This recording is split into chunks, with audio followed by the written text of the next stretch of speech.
Hey everyone, so excited to be here. Thank you so much for joining our webinar, and thanks Louis here for being with me. Today we're going to talk about cloud, AI, 3D, and so much more. So thanks for joining, and we're going to have a really good time today.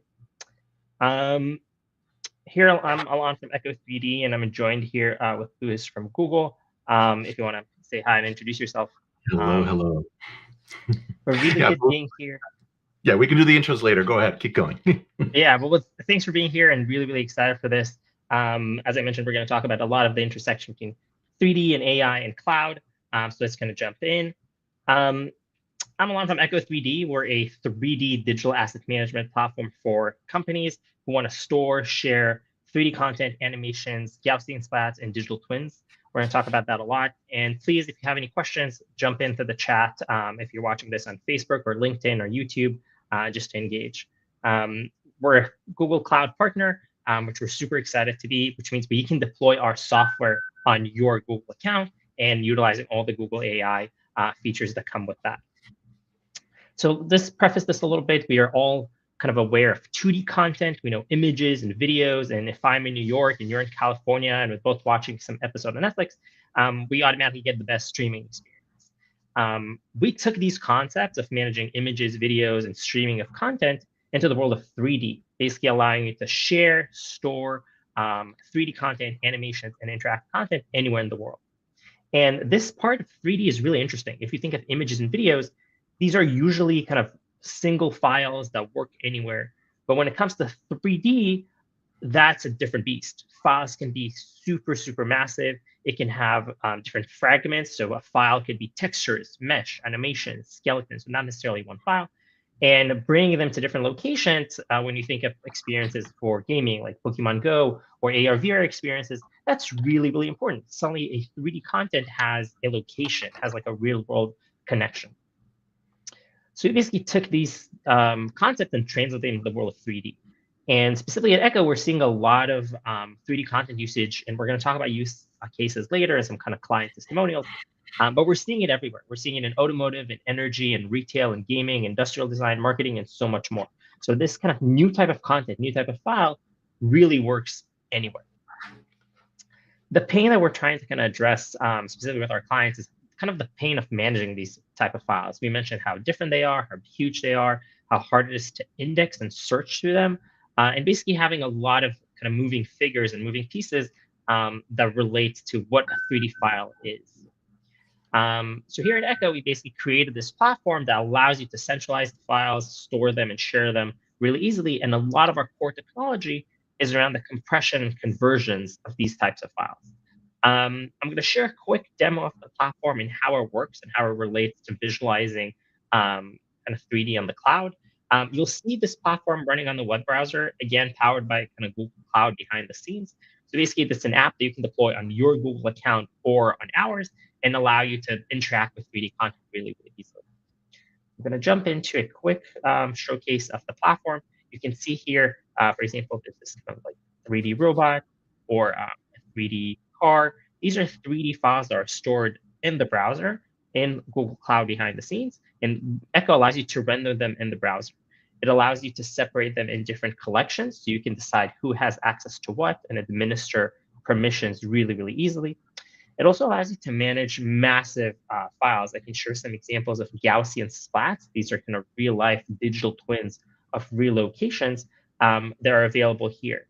And you can see them kind of load in the browser really quickly in real time and allow you to interact with them in 3D. This is a really powerful tool that allows you to access these files that usually you just can't do without the browser crashing or lagging or whatnot. Another cool feature that we have is really based on kind of AI and metadata. So when you upload assets to the cloud, our system automatically runs kind of Google's tool suite around AI recognition and basically tags the asset with specific metadata. We're going to talk about a little bit later when we talk about more AI use cases and how we use AI at echo3D. But this is a really crucial way for the system to understand what the files are, what do they relate to, and help you search and indexing. Today at Echo, you can search through text, but you can also search through image. So I can upload a file, for example, an image of a dress and ask the system to find me all the dresses that seem similar, or upload a sketch of a shoe and ask the system to give me that 3D model of that specific shoe. So really, really powerful stuff that allow you to interact with content and find it and search for it really, really easily. Other things that you can do is kind of monitor how your content is doing and maybe change it over time. We have features here that allow you to retexture assets manually, and this is kind of a spoiler alert to a cool demo that Luis made for you all that allows you how to do that kind of through AI without doing kind of any manual work. And you can also monitor content in different locations, see where your users are coming from and stuff like that. And again, that ties into the locality of 3D content anywhere. Here you can see you can kind of track users and where your content is coming from. Our office is in Soho, so you see a lot of kind of access in Soho, or I live in the Upper West, so you see a lot of access there. There's more stuff around like insights, how you can track content. But again, the point is to have full control of your 3D assets and full control of how you can monitor and share those specific new types of content. Another thing that is really worth mentioning is a bunch of kind of integrations that we offer with additional 3D platforms like Unity and Unreal, which are really popular game engines, Blender, and kind of NVIDIA Omniverse, Qualcomm Snapdragon Spaces. So all these kind of 3D platforms integrate directly into Echo and allow you to integrate content back and forth with these platforms in real time. Another point that is really specific, that if you do decide to deploy Echo on your Google Cloud account, you can customize the console, put your logo, your colors, your domain, and play around with it because it's kind of deployed on your cloud account. I'm going to jump back to the slides real quick before I hand it off. So what do we see here? We see these kind of like 3D DAM platform, 3D digital asset management solutions that allow you to integrate 3D content everywhere, can be deployed as a SaaS, can be deployed on your cloud or on-prem. And basically you get all these capabilities around viewing and sharing content, version control, taxonomy, AI tagging, and so on and so forth. Basically, it creates this kind of really cool pipeline from 3D to anywhere. So you can upload your content once and it will be basically available on any device that you might have. And it's super, super easy to integrate and super easy to use. Now let's dive a little bit into kind of AI use cases. I'm going to talk about kind of specifically how we explored AI and how specifically we use Gemini in our workflow, and then hand it off to Luis to talk about specific advancements in AI in the Google team and Google Cloud in general. So this is a kind of a really cool kind of campaign that we did in our team, where we looked at Gemini, looked at the capabilities, and kind of brainstormed how we can bring that into the world of 3D. And here's how we kind of implement that in production. So one cool thing is that we did is, again, we kind of talked about like how difficult it is to use 3D, if it's to search, if it's to understand what the content is it to tag it or find duplicates even. We were like, okay, AI can definitely help us solve this pain. The teams definitely have. And the way we did that is basically integrating Gemini and specifically using text to 3D to text and 2D pipelines to basically convert 3D content into text and vice versa. And that's something that we really were kind of fortunate enough to have the Google AI tool set to understand content in a visual level. So for example, one of those advanced 3D and text pipelines was to take a file and kind of like understand what it is, add those metadata, add that automatic snapshotting that we already have in Echo, use those images to in different angles of the model to understand what that model is. For example, if we plug in kind of a bunch of images of a sandcastle, we understand through Gemini what that description is. It's a kind of 3D model of a large tan colored sandcastle with main tower, small tower. So we kind of get that text interpretation of a model really easily, and we get these tags immediately fed into the system. Another thing that we were able to create is, again, kind of those model descriptions to attach for specifically text. Pretty easy to do. Then we kind of took that into duplicate detection, so basically allowing you to compare different models. If two different team members upload the same model, the system doesn't necessarily know that. But now with AI and Gemini, we can understand that these models are the same because they kind of produce the same textual description. Another thing was kind of asset versioning. If you upload a new file, for example, you changed texture, the system can annotate that immediately. It can understand what changed between the files and give you that description. You don't have to manually put that. really, really helpful for kind of our workflows around almost like a GitHub for 3D, that the system understands what changed by itself. Another thing is kind of, again, we discussed about that earlier about kind of visual search, trying to find visual files and trying to find the same file throughout the system just by using AI to do so. And the last thing that we did was kind of in beta, we're kind of testing it right now, is to actually generate 3D models through AI. So you can tell the system through text, what do you want it to have? And the system will automatically generate 3D files that match that description. Really, really cool. More of a hobbyist use case than an enterprise one, but super excited again to see that we're able to use text to 3D to that capacity. Just to recap a little bit what we talked about Echo before I hand it off to Lewis.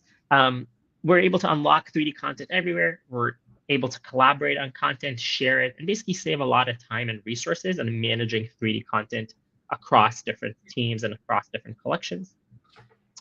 Some success stories that we work with is a massive oil and gas company that has massive digital twins of their oil rigs. With Echo, they're able to actually see these massive files on the browser and share them across the team. Another company is a retail company based in Italy. They use Echo to basically reduce the time to share content and kind of put that on their web stores, because now when you have those assets in the browser, you can plug them into your different kind of web fronts online. And another use case is something that we did with a massive automotive company in Germany, where we basically deployed Echo on their cloud, allowing them to find duplicates and find different car parts really, really easily without rebuilding those assets each time.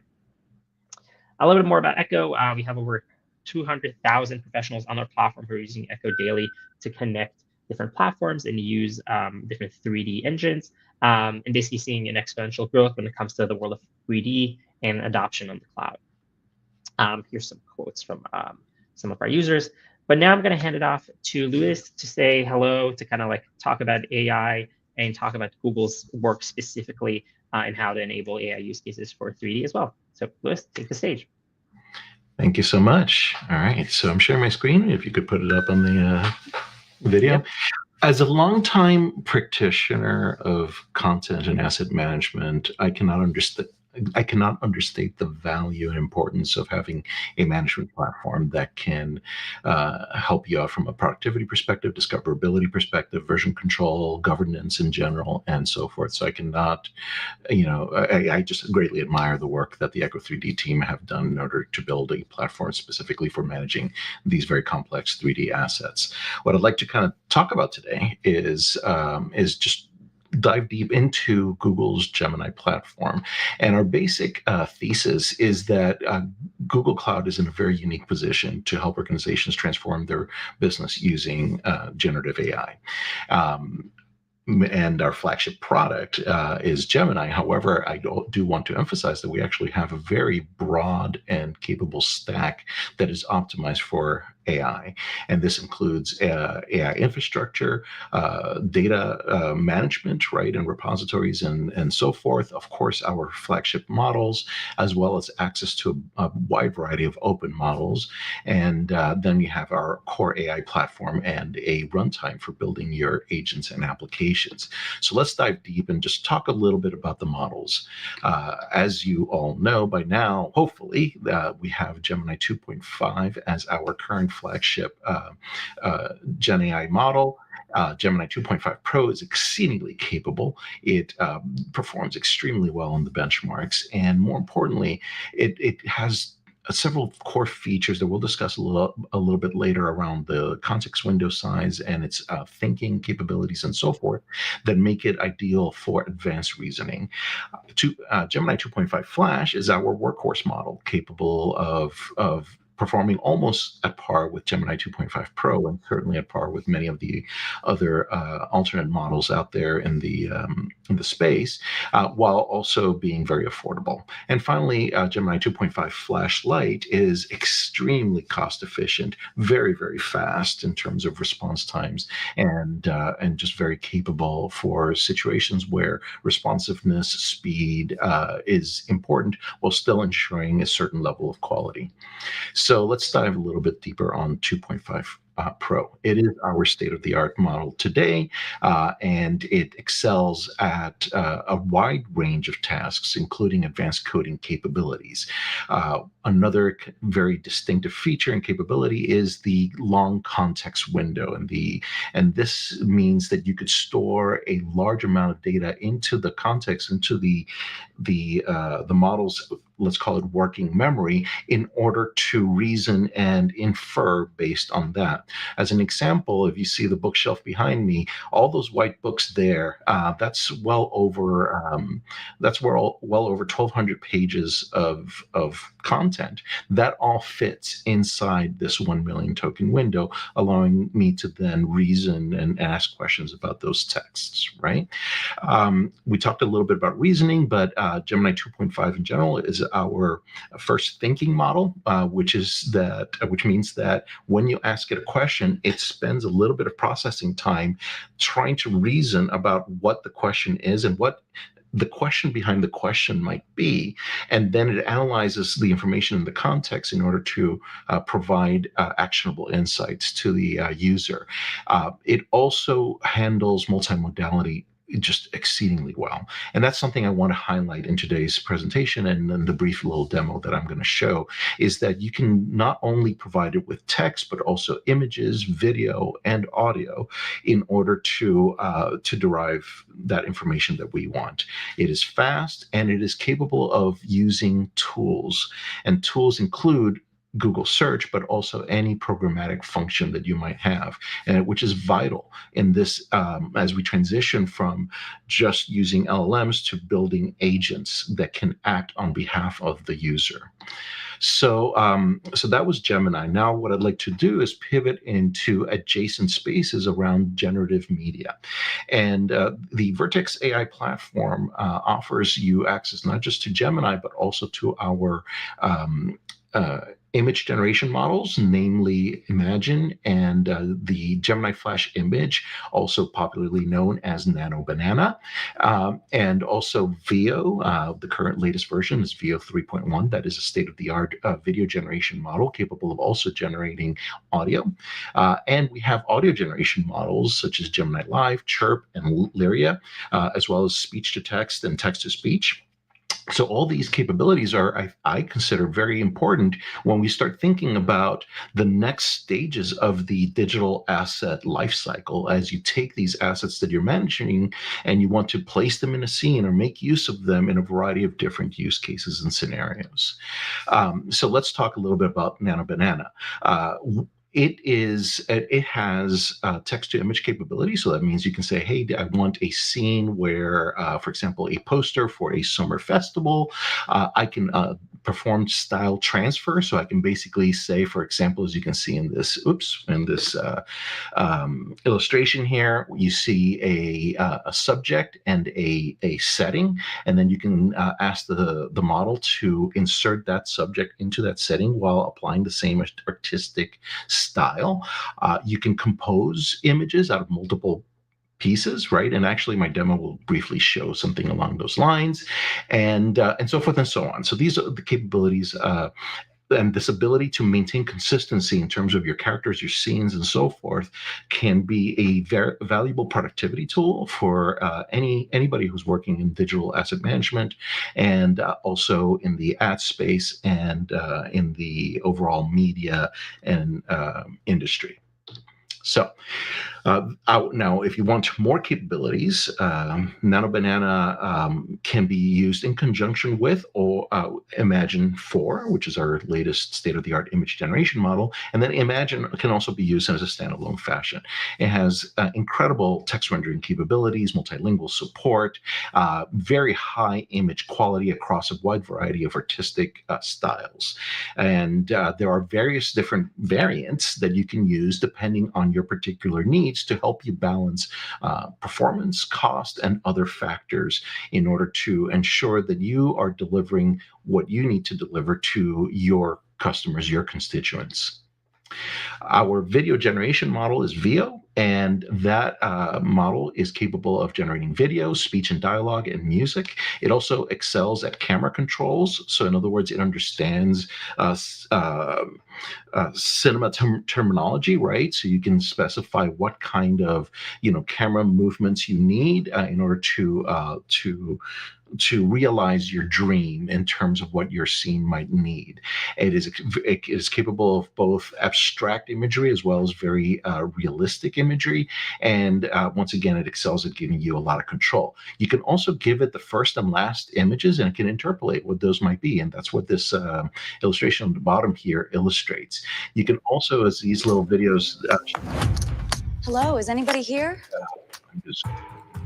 Moment, you can take these ingredients and create fully realized scenes with audio that blends all these things together while ensuring consistency. So imagine a scenario where you have assets that are stored in your digital asset management system, and you can add them to a scene very easily in order to produce the kind of output that you desire.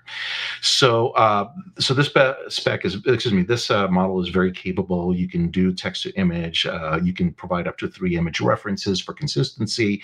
You can provide it will output synchronized audio. It is capable of 720 and 1080p resolutions at 24 frames per second. You can specify video duration from 4, 6, and 8 seconds, and various different aspect ratios.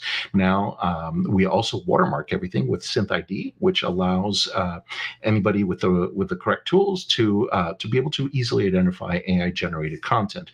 And this speaks broadly to our Google's philosophy around AI safety and ensuring that the synthetic media is clearly identified and detectable. Okay, so I'd like to now take some of the concepts that we've been discussing, both in the context of Gemini specifically, and then more broadly in terms of digital asset management, and just provide a seed and inspiration for different types of use cases that you might implement. Some of these have already been discussed. So, for example, using multimodal capabilities, you can tag your digital assets, right, in order to ensure that your metadata is kept up to date. As new versions of a particular asset are added to the system of record, to the digital asset management system, you might want to reprocess them in order to ensure that the latest metadata is present. Agentic search takes the idea of indexing the content once and enhances it by allowing an agent to take your search query, and it actually performs the search for you. Imagine you as a human, you might perform a search for a particular kind of asset. Maybe you want a very classical looking teacup as an example, and there might be hundreds of assets that match the basic keyword search. What if you could have an agent actually look at each of those images and then re-rank them in order to better match the scenario that you might have in mind? So if you feed it not just a query, but perhaps a script for a scene or something like that, the agent could provide you enhanced results that are more relevant than what you otherwise would get, and spares you as a human from having to manually sift through all the results out there. We've been talking a lot about asset generation, and so the fact that you can potentially create new textures, even create 3D models and or videos that take take your assets and present them to the users is valuable. But I also want to highlight custom code, and in fact, one of the demos I'm going to show you I used Gemini's AI Studio in order to create a 3D visualizer that also demonstrates asset generation and so forth. So we'll talk about that in a moment. Finally, I did discuss taking an asset and putting it in a scene. And then finally, productivity. I am not a 3D artist. So just yesterday, I booted up Blender and I used Gemini's multimodal live capabilities to ask it, how do I create a gear in Blender? And it guided me through the process, and it used the fact that it could look at my screen, it could look at the menus and windows that were open, it could perform Google searches for me in order to teach me how to enable the correct add-ons in order to generate a gear inside Blender, as an example. So I hope this all helps inspire you as to kind of what the art of the possible might be as you take digital assets and combine them with generative AI in order to enhance your productivity. So let's just briefly jump into a demo very quickly here. So I use Gemini's AI Studio to create an application, and this is just done through quote unquote vibe coding. I basically said, hey, I want a tool that allows me to input an object prompt, a texture prompt, and an environment prompt, and I want to be able to visualize that 3D scene. So the default object is a teddy bear that I preloaded in here. But if I wanted to, for example, retexture it and place it in a child's bedroom, all I need to do is press that button. And in a few moments, it does take a little bit of time, the scene will change accordingly. So there you go. We just changed the fur color. We just placed the object inside a child's bedroom. And just to show you how good the model is at generating a seamless 360-degree photo. Look at this, right? There's no seams, and I have a full wraparound environment in here. The model generated the code for this previewer, and it allows me to do things like adjust how metallic the object is, and also its relative smoothness, right? Also, it's just there, right? So I can also use image or object prompts to basically generate something else. So for example, if I wanted to generate a geometric shape, I'm going to say I want an icosahedron, right? And I want it to be made out of polished chrome, and I want it to be outer space orbiting the moon with the Earth in the background. I can just go ahead and click generate, and in a few moments we'll see a model that represents that. I already took the liberty of doing this earlier, so that's what we're going to see in this tab here. So there we go. We have an icosahedron that is made out of polished chrome in the orbiting the moon, and so yeah, this is a great way to just preview and visualize and experiment very rapidly with minimal effort and outstanding results. So the final thing I wanted to do was show you a brief example of then taking these 3D assets and their renderings and then applying them to scenes. So the first thing I did is I took a screenshot of that teddy bear against a kind of green background. I basically told the image, generated a chroma key background in the scene, and then I took that screenshot and I uploaded it, and I asked Gemini to describe that image, and it provides me a very accurate description. So you can imagine how we can take that and turn it into metadata that can be inserted into your digital asset management system. The next thing I did is I said, well, generate an image of that object atop a child's bed. And here it is atop a child's bed using the original texture and so forth, which frankly, being a low poly model, it's not exactly very pretty. So the next thing I said is I told it to retexture that teddy bear to look at more like a real toy. And I get something much more satisfactory that looks much more realistic and blends seamlessly into the scene. Again, a great way to pre-visualize things as you kind of think about how you would leverage your digital assets within your use case. So I'm going to stop sharing here, and let's go ahead and kind of go on with the rest of the presentation. That is absolutely incredible. I love your demo. It's really, really amazing how you can use AI to generate assets, interact with us. It's really, really amazing. I mean, I see one question in the chat already about how long did it take to make?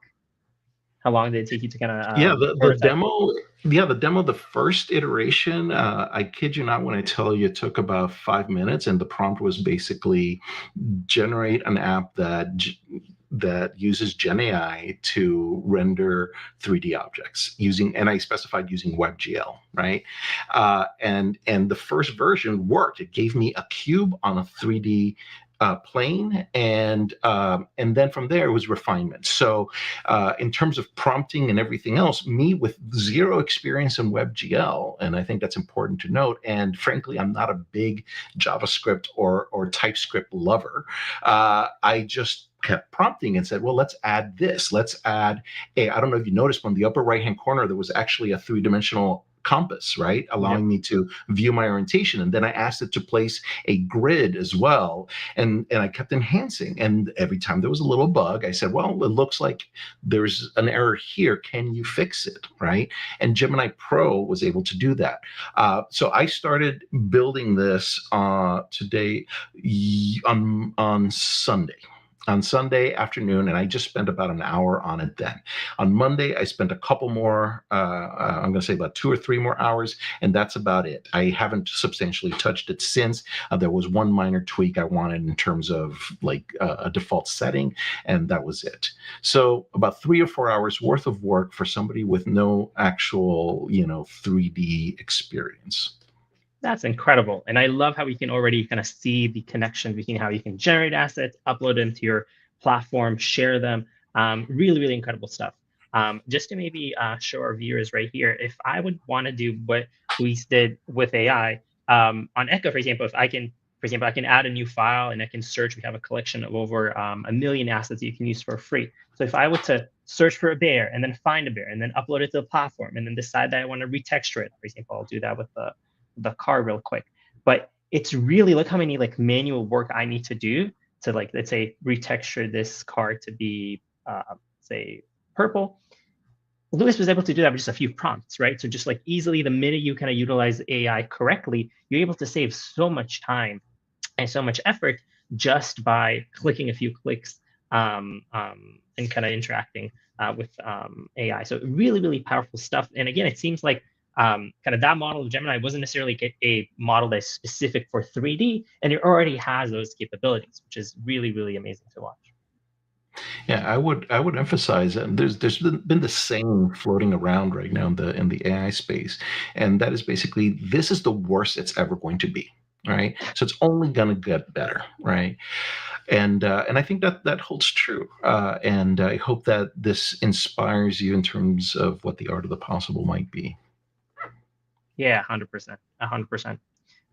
Maybe let's jump into a Q&A. If there's any questions, please kind of write them in the chat. We're going to go through the chats that we have both on Facebook, LinkedIn, X, and YouTube to see a few questions.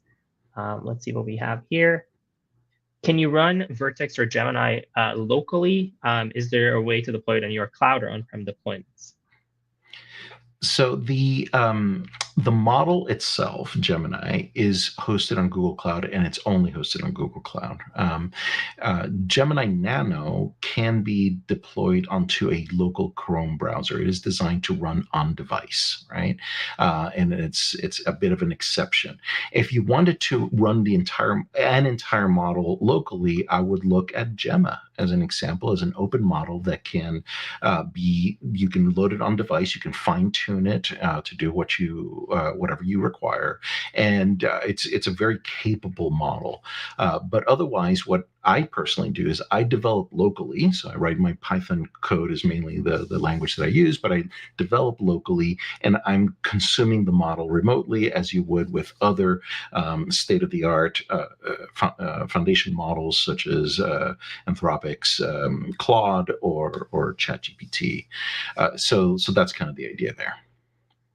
Fantastic. Yeah, I can say that we kind of, in our experiment as a team, we use that kind of Gemini Nano that is embedded into your Chrome browser. Kind of one of the understandings that when we work with customers who need the data to remain on-prem or to remain on their cloud, that's something that we found really, really useful. And those kind of, today it seems like simple, right? Text to 3D or 3D to text. They were great. They were supported really well in kind of this AI engine that runs in the browser. So from personal experience, I can say that works really, really well. Yeah.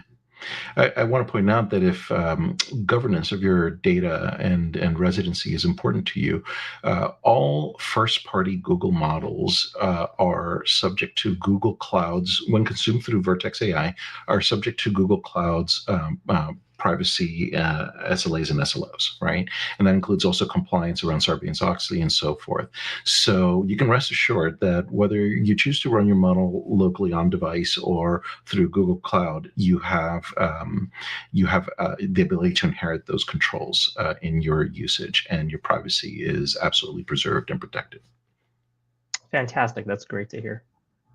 We're getting another question specifically. What are other 3D and AI use cases you're seeing with enterprises? Yeah, I can take that. So one of the big ones that we're seeing, again, is kind of like the metadata management, the taxonomy, and the duplicate detection. One example I could give, again, is that with that kind of German car company, that just by having a way to find duplicates, they saved like close to like €500,000. They were basically kind of outsourcing the procurement of assets to like a third party, and they created a bunch of like scans of streets that would like simulate cars running through and stuff like that. And it was two different departments, and they basically, the two different departments bought the same asset from that vendor for really a ridiculous amount, just because they couldn't search and find duplicates inside their system. They would throw in those assets in kind of different storage solutions, but again, these ones were not focused on 3D at all. So finding the same assets is literally, finding a needle in a haystack.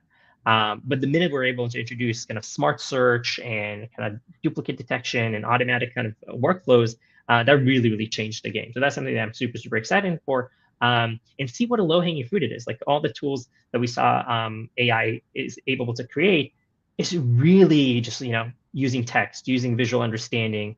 So that's why it's super, super exciting, because you can integrate AI today and make a massive impact with just a few lines of code. So that's pretty exciting. Another example we see, any examples of business use cases for Nano Banana?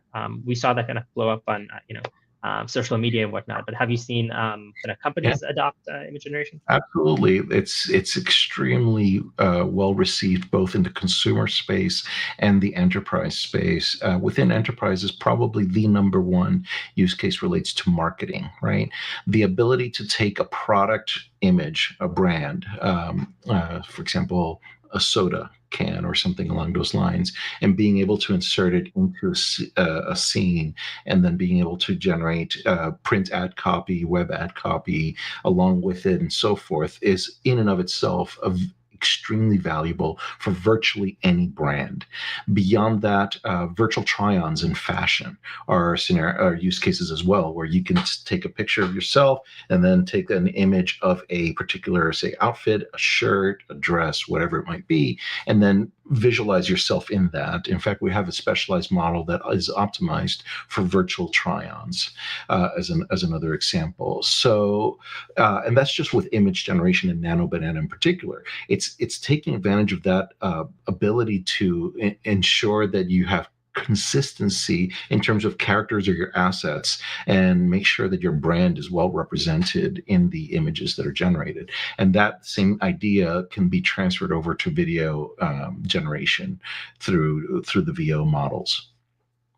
That's fantastic. Yeah, it ties beautifully to what we're seeing as well in the world of marketing and retail, and how people use either 3D content or images to basically do these kind of try before you buy experiences.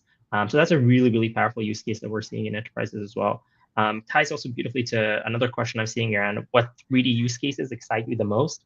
So I can definitely say the industrial use cases are the one that we see a lot of traction in. It seems like a lot of these companies already have 3D content at scale. Like I showed, Gaussian splats is something we're seeing recently. LiDAR scans is something that is kind of pretty already adopted in enterprise use cases. So that's something I'm really interested about, but suddenly we're seeing more adoption in the world of media and entertainment. So companies who use 3D for previs, virtual production, green screen, or kind of 360 videos, something that we're seeing more and more and more. And that's super, super interesting, because again, this is type of content that they already know how to create. They already know how to like generate, but then how do you search through it? How do you share it? How do you manage it correctly? So these are things I'm really interested about. And also, again, these are types of files that are so hard to manage. They're massive files. The size alone, we work with a company that wanted to upload like a file that's 15 gigabytes large and view it immediately.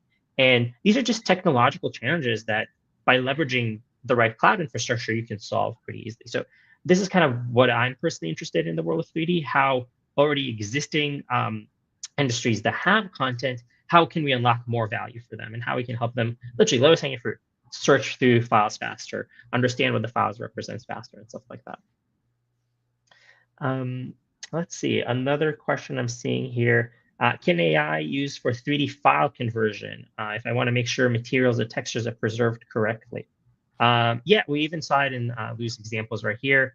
You can generate textures, you can generate files, even file formats at the end. It's just like a different description of the mesh. And we have those tools internally in Echo. I'm sure you can do that with AI as well.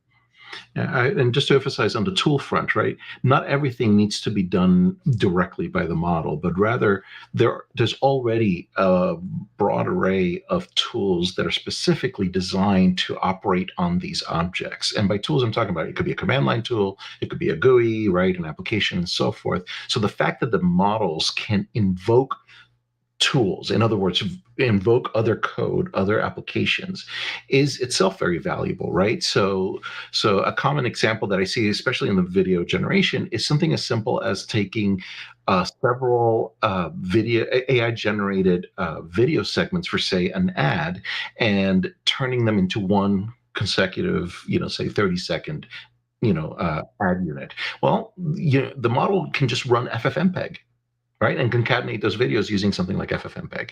And then you can ask it questions like, hey, can you re-encode this for 480p? Can you maybe crop it for vertical display versus, landscape display, and so forth and so on, right?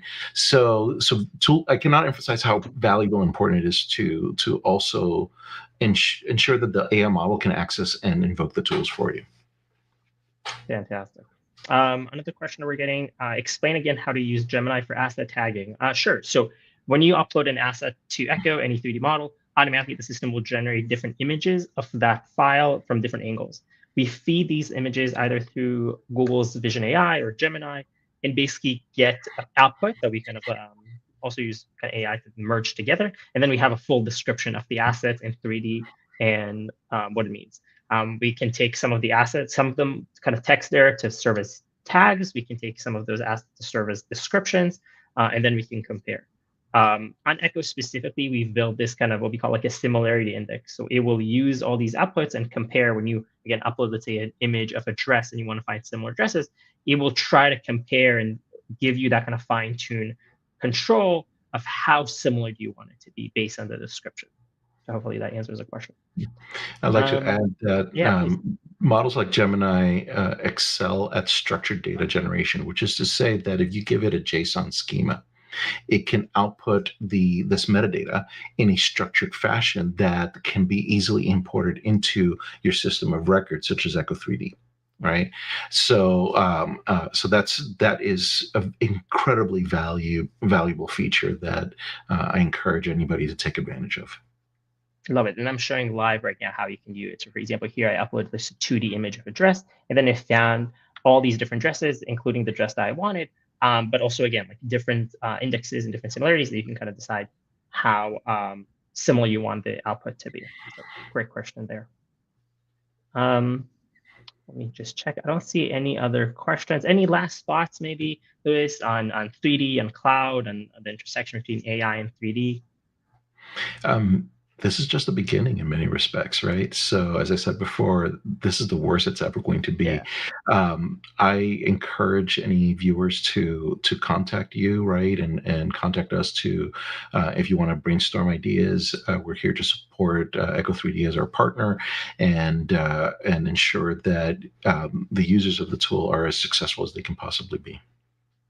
100%. I love that point that this is like the worst it can get, and now we're just gonna seeing a very, very bright future when it comes to 3D and content and AI. So definitely start experimenting, as you saw in the demo that Luis made. Like, you can prototype something incredible in just a few hours. So kind of give it a go. I know that if you're kind of even a hobbyist, I know Google Cloud gives you really cool like credits that you can use and start for free.